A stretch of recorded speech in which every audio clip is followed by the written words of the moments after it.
దేవుని పనిలో ఒక నాయకుడు తన తోటి విశ్వాసులకు ఎలా కోచ్గా మారగలడు అన్నదే మన పాయింట్. రైట్.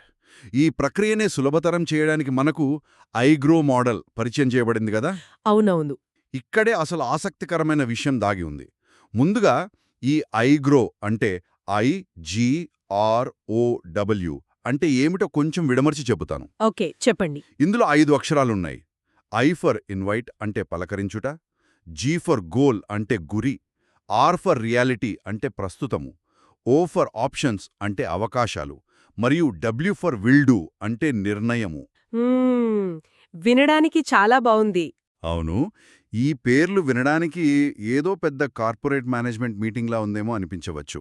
కానీ నిజానికి ఇది చాలా సరళమైన, పూర్తి ఆత్మీయమైన సంభాషణ విధానం. ఖచ్చితంగా. దీన్ని మనం విస్తృత కోణంలో చూస్తే ఈ ఐగ్రో కోచింగ్ విధానంలో ఒక అతి ముఖ్యమైన, బహుశా కొంచెం ఆశ్చర్యం కలిగించే నియమం ఒకటి ఉంది. ఆశ్చర్యం కలిగించే నియమమా? అదేంటి? అదేంటంటే కోచ్ ఎప్పుడూ బోధించకూడదు. ఒక్క నిమిషం ఆగండి. కోచ్ అసలు బోధించకపోతే ఎలా? ఒకవేళ ఆ సాధారణ విశ్వాసి ఏదైనా తప్పుగా అర్థం చేసుకుంటే సరిదిద్దాలి కదా. సలహాలు, సమాధానాలు చెప్పకుండా వారిని ఎలా వదిలేస్తాం? ఇది చాలా సహజమైన సందేహం. కాని మనం అర్థం చేసుకోవాల్సిందేమిటంటే ఈ ఐగ్రో మోడల్లో ఎదురుగా కూర్చున్న నాయకుడు కేవలం ఒక వంతెన మాత్రమే. అంటే అసలైన కోచ్ నాయకుడు కాదా? కాదు, అసలైన కోచ్ వాళ్ల హృదయంలో పనిచేస్తున్న పరిశుద్ధాత్మ మాత్రమే. అందుకే ఈ కోచింగ్లో నాయకుడు సలహాలివ్వకూడదు, జవాబులు చెప్పకూడదు. మరేం చెయ్యాలి? కేవలం సరైన ప్రశ్నలు అడిగి శ్రద్ధగా వినాలి. అలా విన్నప్పుడు ఎదుటి వ్యక్తి తన వాస్తవ స్థితిని, దేవుడు తనకిచ్చిన లక్ష్యాలను తనంతట తానే కనుక్కుంటాడు. ఈ పద్ధతి వాళ్లలో ఒక సొంత బాధ్యతను మేల్కొల్పుతుంది. ఓహో, అంటే కోచ్ కేవలం ఒక అద్దంలాగా పనిచేస్తాడనమాట. ఎదుటి వ్యక్తి తమని తాము స్పష్టంగా చూసుకునేలా చేస్తాడు. కరెక్ట్. తమలో ఉన్న భయాలను, లక్ష్యాలను వారే స్వయంనే గుర్తించేలా చేస్తాడు. ఇదంతా థీరీగా వినడానికి చాలా బాగుంది. కానీ గ్రౌండ్ లెవెల్లో ప్రాక్టికల్గా ఇది ఎలా పనిచేస్తుందో అర్థం కావడానికి మన సోర్సెస్ నుండి ఒక కేస్ స్టడీని తీసుకుందాం. ఇదొక డెమోలాగా విశ్లేషిద్దాం. తప్పకుండా. ఇది ఎలా జరుగుతుందో ఒక చక్కటి ఉదాహరణ ద్వారా చూద్దాం. సో, ఒక స్టేట్ లీడర్ ఉన్నాడనుకుందాం. అతని పేరు శామ్యూల్. తనిక్కడ కోచ్ పాత్రలో ఉన్నాడు. అలాగే అతని కింద పనిచేసే ఒక డిస్ట్రిక్ట్ లీడర్ ఉన్నాడు. అతని పేరు ఫిలిప్. తనిక్కడ కోచి. ఓకే, శామ్యూయల్ మరియు ఫిలిప్ వీళ్ల లక్ష్యమేంటి? శామ్యూల్ యొక్క ఏకైక లక్ష్యం ఏమిటంటే ఫిలిప్ తన జిల్లాలోని ప్రతి సాధారణ విశ్వాసిని ఎలాంటి భయం లేకుండా తమ ఇండ్లలో డీబీఎస్ ప్రారంభించేలా ప్రోత్సహించాలి. చాలా మంచి లక్ష్యం. వీళ్ళిద్దరి మధ్య వారానికొకసారి జరిగే మీటింగ్లో ఈ ఐగ్రో పద్ధతి ఎలా ఉంటుందో చూద్దాం. సో శామ్యూల్ ఈ మీటింగ్ ఎలా స్టార్ట్ చేస్తాడు? నేరుగా ఈ వారం టార్గెట్స్ ఏంటి అని అడిగేస్తాడా? అస్సలు లేదు. అలా అడిగితే అది కార్పొరేట్ పద్ధతి అవుతుంది. ఇది ఆత్మీయ సంబంధం కాబట్టి శామ్యూల్ ఒక చిన్న ప్రార్థనతో సంభాషణను ప్రారంభించి మొదటి అడుగువేస్తాడు. అదే ఐ అంటే ఇన్వైట్. ఓకే, పలకరించుట. ఎలా పలకరిస్తాడు? ఇక్కడ శామ్యూల్ సరిగ్గా ఇవే ప్రశ్నలు అడుగుతాడు. బాగున్నారా? ఇంట్లో అందరూ ఎలా ఉన్నారు? ఇది మామూలుగా అందరూ అడిగే పలకరింపే కదా. అవును, కాని ఆ తర్వాత వెంటనే ఆయన ఒక లోతైన ప్రశ్న వేస్తాడు. ఈ మధ్య దేవుడు మీకు సహాయం చేశాడు అని మీకనిపించిందా అని అడుగుతాడు. ఓహ్, గమనించారా? ఇక్కడ సంభాషణ ఎలా మారుతోందో? కేవలం వాతావరణం గురించి కాకుండా నేరుగా వారి ఆత్మీయ జీవితం గురించి ఆలోచించేలా ఈ ప్రశ్న చేస్తుంది. సరిగ్గా పట్టుకున్నారు.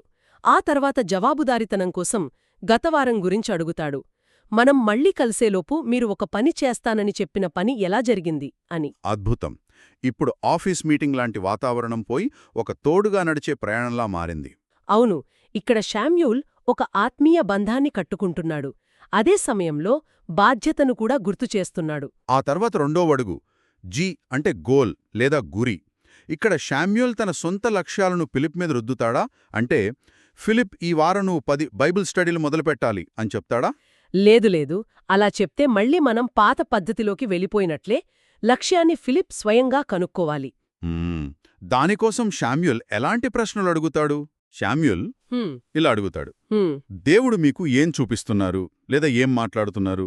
మీ జీవితంలో ఏం మారితే సంతోషంగా ఉంటారు? ఈ విజన్ మీకు ఎందుకు అంత ముఖ్యమైనది? వావ్, ఈ ప్రశ్నలు చాలా శక్తివంతంగా ఉన్నాయి. అంటే నీకు నేను టార్గెట్ ఇవ్వట్లేదు, దేవుడు నీకు ఏం టార్గెట్ ఇస్తున్నాడో నువ్వే చెప్పు అని అడగడమన్నమాట. ఖచ్చితంగా.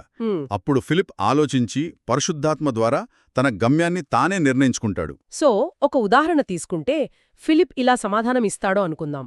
అన్నా, దేవుడు నాకు ఇస్తున్న విజనేమిటంటే మా జిల్లాలోని ప్రతి సంఘంలో కనీసం 5 ఇళ్లల్లో ఆ సామాన్య విశ్వాసులు స్వయంగా డీబీఎస్ మొదలుపెట్టాలి. అదే నాకు సంతోషం అంటాడు. అద్భుతం. గమ్యం చాలా స్పష్టమైంది. కాని ఒక విజన్ ఊహించుకోవడం వేరు, దాన్ని అమలు చేయడం వేరు కదా. ఆ గమ్యానికి ఇప్పుడున్న పరిస్థితికి మధ్య చాలా దూరం ఉండొచ్చు. అవును, చాలా సమస్యలుండొచ్చు. అందుకే 3వ అడుగులోకి వెళ్తారు. అదే ఆర్ అంటే రియాలిటీ లేదా ప్రస్తుతము. రైట్. మరి ఈ దశలో శామ్యూల్ ఎలాంటి ప్రశ్నలు అడుగుతాడు? ఈ దశలో శామ్యూల్ ఎలాంటి తీర్పులు ఇవ్వకుండా పరిస్థితిని అంచనా వేయడానికి ఈ ఖచ్చితమైన ప్రశ్నలను మాత్రమే అడుగుతాడు. ఈ విజన్కు ప్రస్తుతం మీరు ఎంత దూరంలో ఉన్నారు? ఈ దారిలో మీకు ఏవి సహాయపడతాయి? అడ్డంకులు ఏంటి? కేవలం వింటున్నాడంతే. అవును.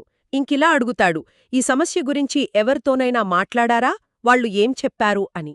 ఈ ప్రశ్నల వల్ల ఫిలిప్ డిఫెన్స్లో పడకుండా తనలో ఉన్న భయాలను స్వేచ్ఛగా బయటపెట్టగలడు. కరెక్ట్. అప్పుడు ఫిలిప్ ఏమని జవాబిస్తాడంటారు? ఏమంటాడంటే, అన్నా, ఈ విజన్కు మనమింకా చాలా దూరంలో ఉన్నాం. అడ్డంకి ఏంటంటే మా విశ్వాసుల్లో చాలా భయముంది. మాకు బైబిల్ నాలెడ్జ్ లేదు, మేమెలా ఇతరులకు బైబిల్ స్టడీ నేర్పగలం అని వాళ్ళు వెనకడుగు వేస్తున్నారు అని తన అసలు వాస్తవాన్ని నిజాయితీగా చెబుతాడు. సరిగ్గా ఇక్కడే ఈ కోచింగ్ విధానం యొక్క అసలైన గొప్పదనం బయటపడుతుంది. ఫిలిప్పలా తన సమస్యలు చెప్పగానే సాధారణంగా మనమైతే ఏం చేస్తాం చెప్పండి? ఇంకేం చేస్తాం? వెంటనే మనలో ఉన్న టీచర్ బయటకొచ్చేస్తాడు, సలహాలిచ్చేస్తాం. అవును, అలా కాదు ఫిలిప్, వాళ్ళకి భయమెందుకు, ఒక 3 రోజుల ట్రైనింగ్ క్యాంపు పెట్టు అని మన ఐడియాలు అన్నీ చెప్పేస్తాం. ఖచ్చితంగా. కానీ ఐగ్రో మోడల్లో శామ్యూల్ అలా చేయడు గదా. చెయ్యడు. తన నోరు కట్టేసుకుంటాడు. తర్వాతి అడుగు ఓ అంటే ఆప్షన్స్ లేదా అవకాశాలు. ఆప్షన్లను కూడా శామ్యూల్ తన వైపు నుండివ్వడు, ఫిలిప్ నుండే రాబడతాడు. ఇదెలా సాధ్యం? అందుకోసం ఈ అద్భుతమైన ప్రశ్నలను ఉపయోగిస్తాడు. ఒకవేళ ఎలాంటి అడ్డంకులు లేకపోతే మీరు ఏమేమి చేస్తారు? గతంలో ఇలాంటి పరిస్థితిలో ఎలా ఆలోచించారు? ఇంకొకరు ఈ పరిస్థితిని చూస్తే వాళ్ళు ఎలాంటి దారులను చెబుతారు? ఇది చాలా బ్రిలియంట్. ఎందుకంటే మనం డైరెక్ట్గా ఆన్సర్ ఇస్తే వాళ్ళ ఆలోచన అక్కడే ఆగిపోతుంది కదా.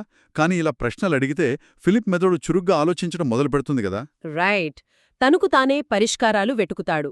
అప్పుడు ఫిలిప్ ఆలోచించి ఏమంటాడంటే, అవును కదా, ఒకవేళ వాళ్ళు కొత్తవాళ్లతో మాట్లాడటానికి భయపడుతుంటే మొదటగా వాళ్లకి బాగా తెలిసిన వాళ్లతో మొదలుపెట్టమని చెప్పొచ్చు కదా అని అంటాడు. అంటే వారి ఓయికోస్తో అన్నమాట.